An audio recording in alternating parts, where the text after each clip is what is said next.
Good afternoon, Asheville. Welcome to What's Up Asheville at WRES Radio 100.7 FM, a radio show discussing projects and initiatives at the City of Asheville. I am your host, Sam Parada, Communication and Public Engagement Specialist with the City of Asheville. And today's guest is another colleague of mine, also from Cape, Kristina Israel, Community Engagement Manager for the city. And although we work for the same department, our responsibilities are very, very different. So, Kristina, do you want to tell me more about what it is you do specifically and what the Public Engagement Division does as a part of the department? Absolutely. How are you doing today, Sam? I'm doing great, thank you. Good. It's so good to be here with you. Yeah, so public engagement is something that happens all over the city. And so my division, as part of our communication and public engagement department, we really tend to focus on Asheville's neighborhoods. And so right now we have an open position. If anyone who is listening might be interested in applying, they can via the city's website. So we have an open position for a neighborhood services specialist, and I'm filling that role. Currently, I just started with the city, actually. I'm still very new. I started on May the 2nd. As new to the department as I am. Yes. So a couple of newbies in here, yeah. And so, I mean, what I can say about my role is that it's probably way bigger than I even realize. But what I've been excited to do so far has been to connect with neighborhood groups and neighborhood leaders and just residents of Asheville as much as I can, and as many formats as I can, going to meetings in person and interacting with people online, sharing information and being a resource for people who want to connect with the city around issues that they care about and that are impacting their lives. So. And while I work in the office, all nice and cozy, you're most of the times on the field. That's right? My time in the field is probably 40% Okay. of my time right now. And I know that there's opportunity for it to be more than that. I'm just, as people get in touch with me, then I realize, oh, okay, well, now I've been invited to go to this neighborhood association meeting. So people are slowly finding out about me and me about them, and that'll increase over time. And this new position, what exactly will the responsibilities be? The new position for the neighborhood services specialist? Yes. Great. So yeah, that person is really going to be the point person for our neighborhood leaders and associations to contact regarding anything having to do with neighborhoods in the city. And what you and I are going to talk about today is going to be our neighborhood matching grant program. And while I'm the main point of contact for that program right now, that's also going to fall under their purview. I'm going to continue to support them, of course, but that's going to be their main areas of focus. And that's what we do at the city. We constantly keep supporting each other throughout departments, and well, hopefully you think that within departments. So I'm very happy to be here and help you spread out this information. And as we touched on the topic, why don't you tell us what are neighborhood matching grants? So neighborhood matching grants were introduced last year in 2021. And they are $5,000 grants that neighborhoods can apply for to support self-directed projects that activate their neighborhoods for the benefit of all who live there. And there is a matching component of the grant. And what that means is the neighborhoods commit to an equal amount to whatever they're asking from the city for their grant. So they can apply for up to $5,000, and they're going to commit to either cash fundraising, volunteer hours, and or in-kind goods and services as a match. And they're going to, present us with a budget after they're accepted for the grant program of how they're going to make that match. So this project is just mostly a financial help for neighborhoods to meet the necessities that they require. So the city's involvement goes as far as request us granting the money and, just keeping an eye on the neighborhoods, making sure that they are following up with the project that they decided on partaking? I would say it's more than just the city actually becomes very involved in the grant depending on the complexity of the projects that the neighborhoods are asking for funding. There have been a few, so this is the second round of applications. The first round back in the fall of 2021, we did see applications for maybe smaller scale projects that involved like capacity building for the neighborhood association. We also saw very large sort of infrastructure level projects that neighborhoods really felt would greatly increase their quality of life and in some cases safety, that have required a lot of support from city staff and departments. And that's a really great part of this program, is that we're asking neighborhoods to get together, decide on a project, decide on what's important to you, agree upon that, apply, work together, volunteer your time to raise funds and make your projects happen, and coordinate with city staff in whatever departments are relevant to make your projects happen. So there's lots of great communication happening and relationship building. I love it.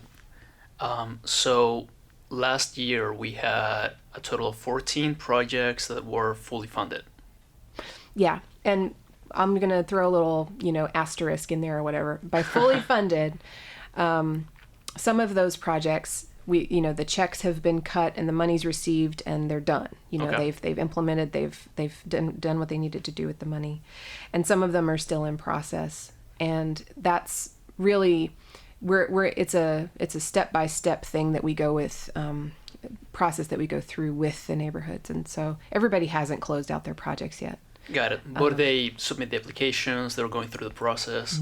And that brings me to a question that I have. How long on average does it take for a project to, get started and to the point where it's finalized, they receive the money, the project came to completion? Because I assume the government, the city will look at the project to make sure that it was completed in time. Yeah. So when a project is accepted and approved to receive funding, the neighborhood leaders receive an agreement that they sign with the city. They have a year from the date that they sign that agreement to complete their project. That's the terms of the agreement. And there's also a stipulation in the agreement that if for some reason the project goes over a year, that's okay.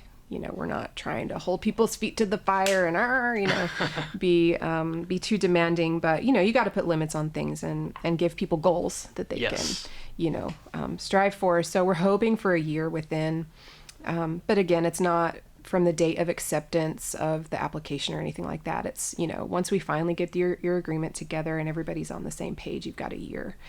And, again, I think it really just goes back to what the project is. So, like, for example, Oakley last year, they actually applied for 2 projects that were funded. And one was a capacity building for their neighborhood association. They had a beautiful logo designed. They had T-shirts made and banners and brochures and things. And then they sort of launched their new brand, their new logo, at a neighborhood block party that was held in June. Their second part of their program was for their Tree Keepers Association, and they worked with an arborist and did a whole oak tree campaign, had an educational component for the community. And so the nature of their project was they wanted to launch everything by that neighborhood block party date. That was their deadline. Yeah. There are other projects that are more infrastructure related, that those projects are going to depend more on permissions, right-of-ways, easements, permitting, things like that. And anyone who's ever worked on a project like that, either as an individual or as part of a company, knows that those timelines are not something that are very easily to predict. Trust me. I am remodeling my house right now. Yeah. It was supposed to be done 2 months ago, and we're not even halfway done. Yes. So Yes. so this becomes more of a project for the community members to really tackle on with the citizens of the city. But since a lot of the permitting and inspections happen through the city, does that maybe help speed up the process or ease the communication between departments? Yes, and that's a big function of myself or the neighborhood services specialist, is to facilitate that. And we realized last year I wasn't here for this, but the team realized last year that for groups applying for permits, how much sense did it make for them to be using grant money to pay the city a permit fee. So we have addressed that this year, and as far as our process goes, in talking with our friends in Development Services Division who handle the permitting, they've made clear that we can implement a process for waiving those fees, and we can sort of make it implied the level of importance. Yes. Hey, this is a permit for a neighborhood matching grant project, as far as let's be timely about this. Makes sense. Yeah. So you already mentioned some examples of projects. Can a project be as small as fixing a pothole in the street or making a sign or a fence for the neighborhood? Yeah, a pothole, I wouldn't think would be something folks would want to apply for grant money for, just because if it's a pothole that needs, that's on a city-owned street, then they would put that request in through the Asheville app. Please sign up. Yeah, and ask Streets to come fix that. But I like the fence example. That was a project from last year, the Grace Neighborhood / Claremont Avenue Community Watch. Applied for funds and received funds to restore a fence that was in a very public part of their neighborhood that had sort of become a place where a lot of weeds and trash was gathering, and it just didn't look nice. So the neighborhood got together and did that landscaping together and hired a contractor to rebuild the fence. And now they have a beautiful new fence, and I think that they're planning to apply for round 2 funds to have a mural painted on that one. I love it. That's great. So these are not just projects that have like a necessity for the neighborhoods. These can be things to make it better, make it safer to live in, just make it more desirable to be a part of. Absolutely, yeah. And sometimes we have to get creative in thinking about how a project like restoring a fence could be related to neighborhood safety, but it doesn't take long to live in a neighborhood where maybe there's an underutilized piece of shared or property that maybe has become a magnet for trash, and then it becomes a magnet for other bad things to happen. So, Right. When a neighborhood is beautiful and well kept, and it's obviously going to be a benefit to everyone who lives there and who visits there. And then there have also been projects that were part of, like the Altamont Resident Association worked with the Residents Council through the Housing Authority to fund improvements to the community room at Altamont Apartments. That was a community room that it was an underutilized resource because there wasn't really much to do there. Mm-hmm. So, improving, making it a place where people can come for entertainment and fellowship was a great project. Yeah. So what I love about this is that all of these projects, they're being created by the people who live in the neighborhoods. They're not something that the government has to implement. It's just we're providing the aid. Mm-hmm. And these are maybe not necessarily problems that need fixing, but these are things that are really helping the community feel either more involved or just better their way of life. And that's something that I think everyone can really appreciate.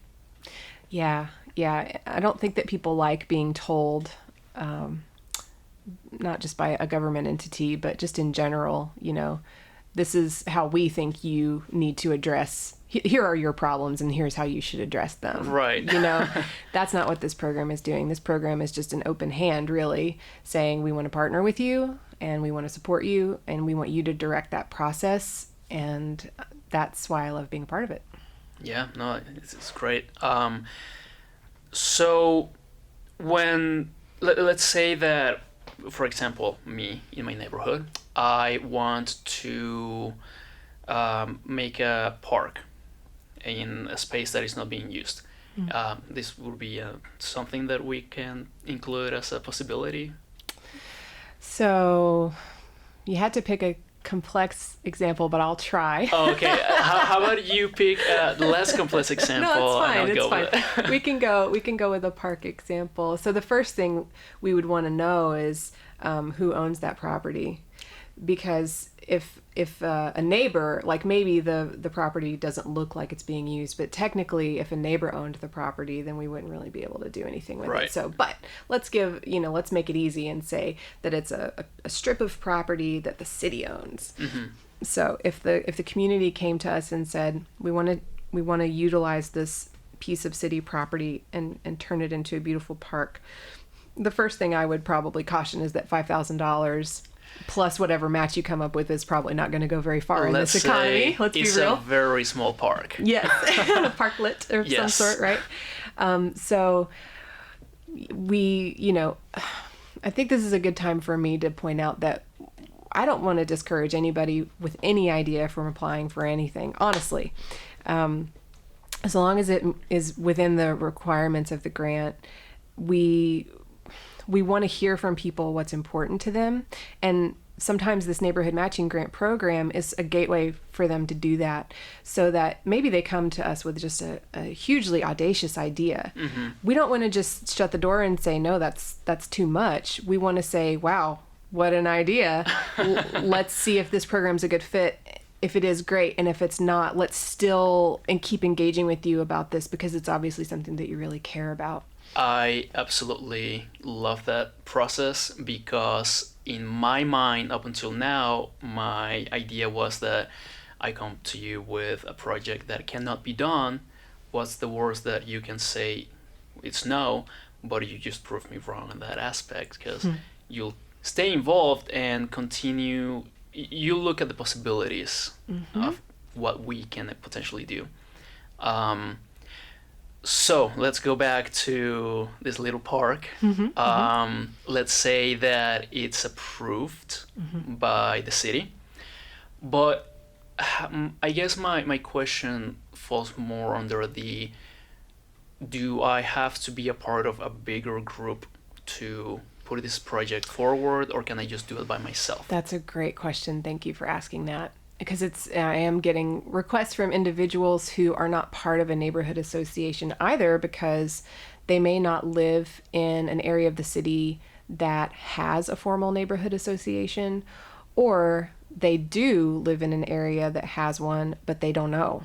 And it is like one of the very first requirements that you'll see if you visit the grant page on the city's website, that yes, the application for the grant has to come from either an association, HOA, organization, residents council, any of those entities that represent the neighborhood. And the reason that's really important is that you might have, as an individual, like an amazing idea, but you're going to have to get your whole neighborhood on board with that amazing idea, and really building the, capacity together to work on the project is important, because if we do approve the grant, that's just the beginning of the work for you and your neighbors. And so a big part of that process is also, in the beginning, is getting pledges from your neighbors. And you can do that electronically. You could do it on a neighborhood Facebook group or next door, or you could go door to door or whatever.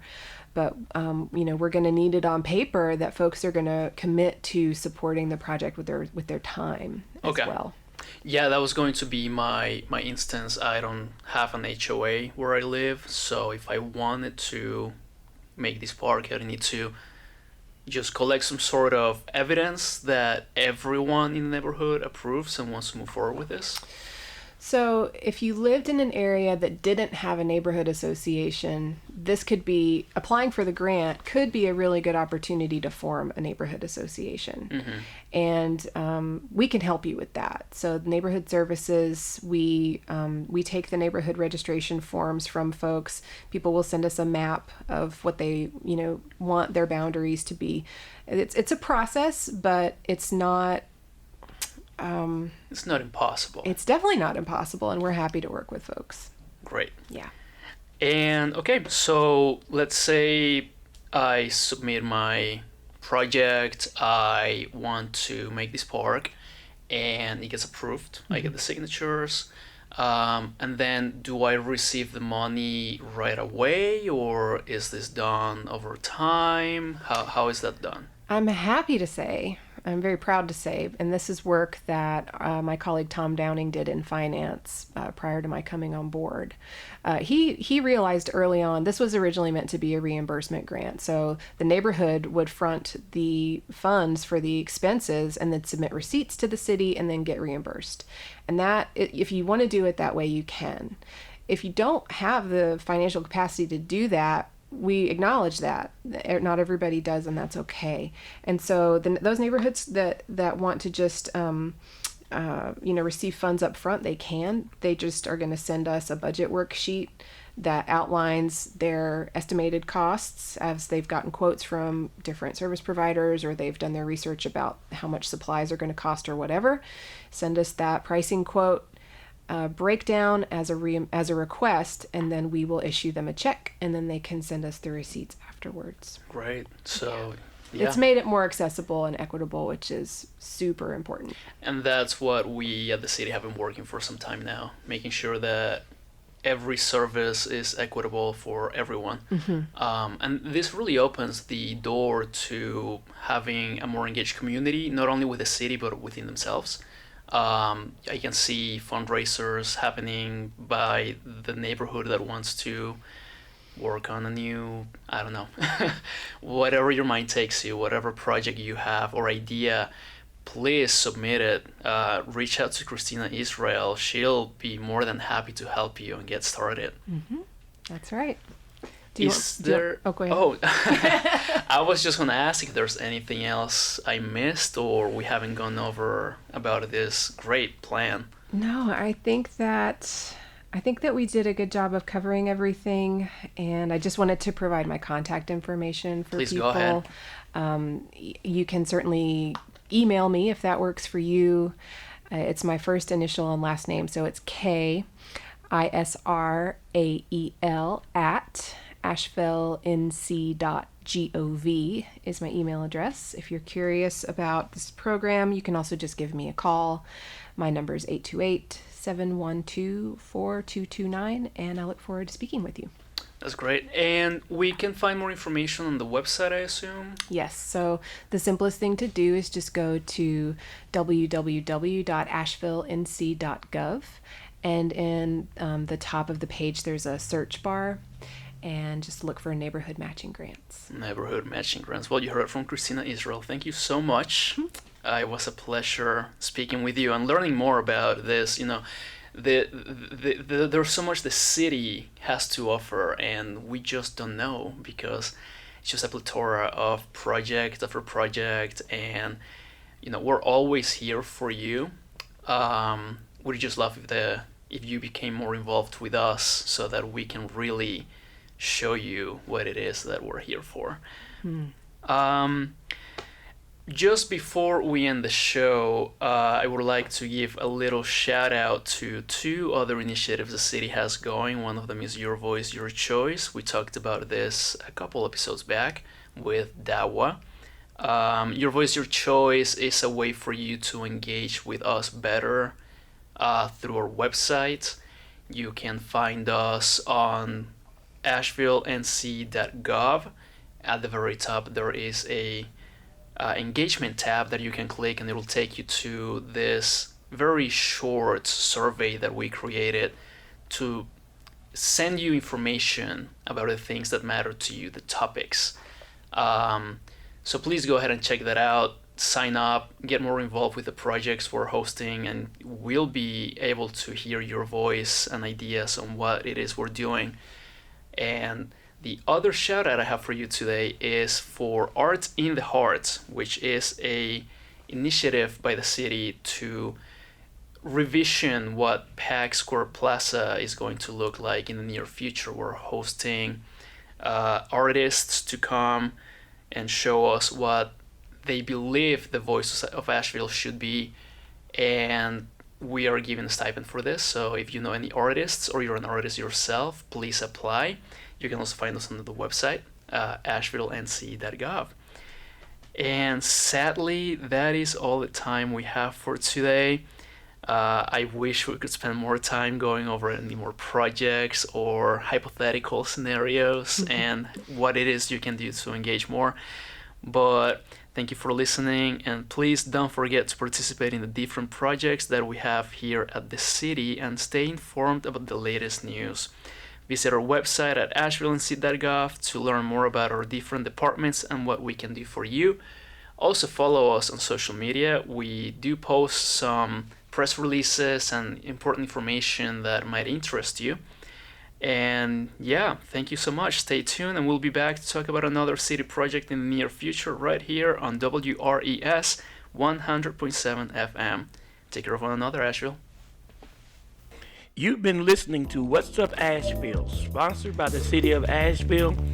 This program will re-air every Monday, Wednesday, and Friday at 12:30. Thank you for listening.